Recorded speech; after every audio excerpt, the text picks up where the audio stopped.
Good day, viewers. Please sit back, relax, and enjoy the news today. Please feel free to share what you think and feel. Please don't forget to like, share, comment, and subscribe. We were very, very keen to understand what would happen, because there were two matters that were of significance for us in terms of the independence of Zimbabwe. One of them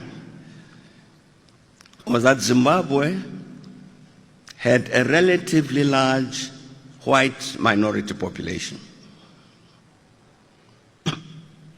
And therefore we're very keen to see how the comrades are going to handle this particular matter.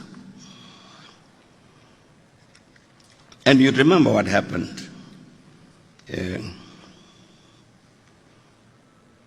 The leadership under President Mugabe as Prime Minister then took a very clear position, which was that we fought against colonialism, white minority domination, and so on, not against white people.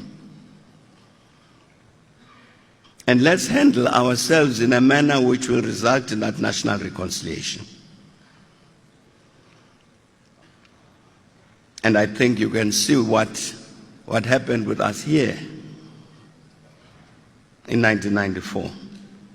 That we followed exactly on the footsteps that had been followed by the leadership of Zimbabwe under President Mugabe. So Zimbabwe had in 1980 a General Walls to lead the Zimbabwe Defense Force. And some people were not sensitive to the extraordinary imagination and courage it would take to take Zimbabwe through that transition. People didn't understand. Why are they allowing Smith's general to lead the Zimbabwe Defense Force? But that's what we did here. We're following the example of Zimbabwe and said, in our case, we must follow this example that had been set. So their General Walls was our General Meiring. Chief of the CIO was Ken Flower, inherited from the Smith regime, Central Intelligence Organization. Here where the Chief of Police was Johan van der Merwe.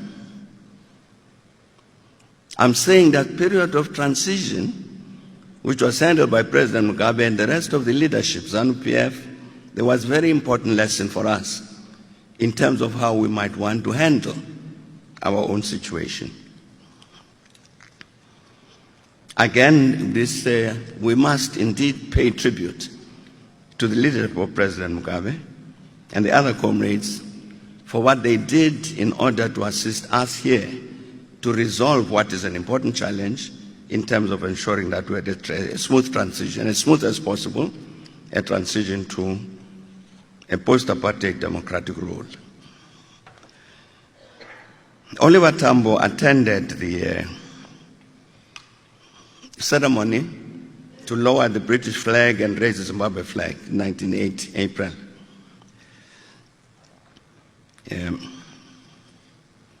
And the very same day, day one of the independence of Zimbabwe, he met with Prime Minister Mugabe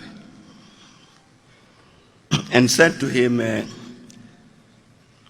now Zimbabwe is independent. Let's go back to the question that you raised in 1978. The need for Zimbabwe to help to support our struggle in South Africa.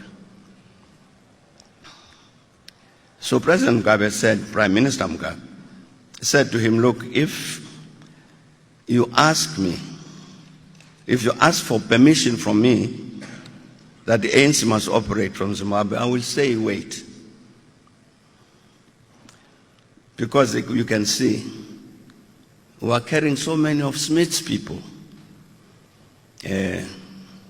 like the ones I've mentioned, many others. Give us time, those people will disappear, and then it becomes more easier for you to operate from Zimbabwe. He said, if you ask me, that's the response I'll give you.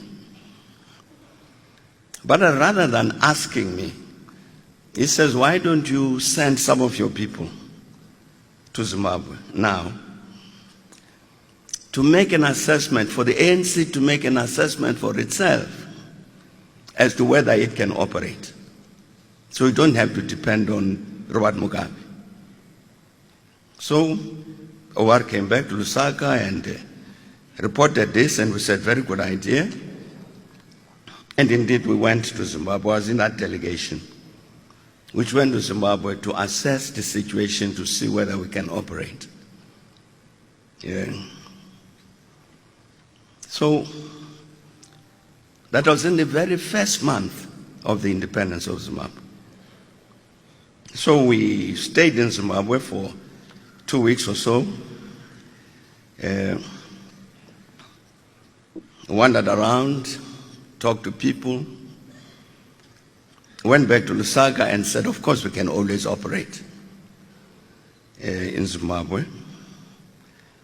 Some operations would have to be underground. Some of them would have to be open above ground. But of course we can. So fine. So OR then asked, we had to go back to talk to Prime Minister Mugabe about that. And I went with him.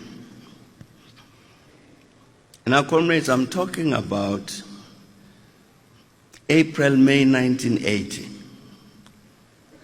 This is a new, young Zimbabwe.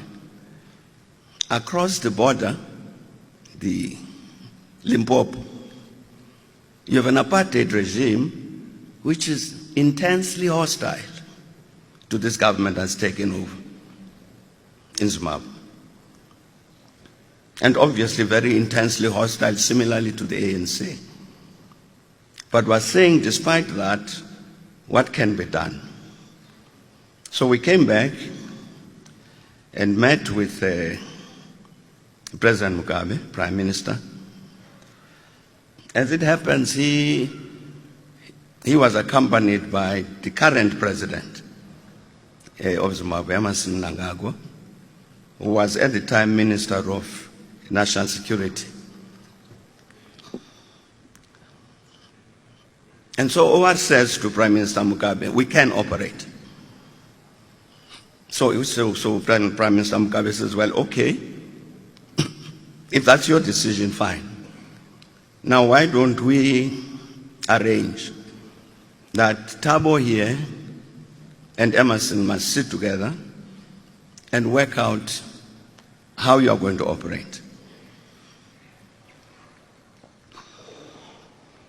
Now, comrades, I'm saying all of these things. I don't think they've been said before. We worked out a system of cooperation, which meant Zimbabwe Defense Force actually moved a battalion of the army to the banks of the Limpopo. The reason for that was that we could then bring in weapons from Zambia into Zimbabwe, which the Zimbabwe army would pick up at the border, take them through Zimbabwe to that battalion, so that our people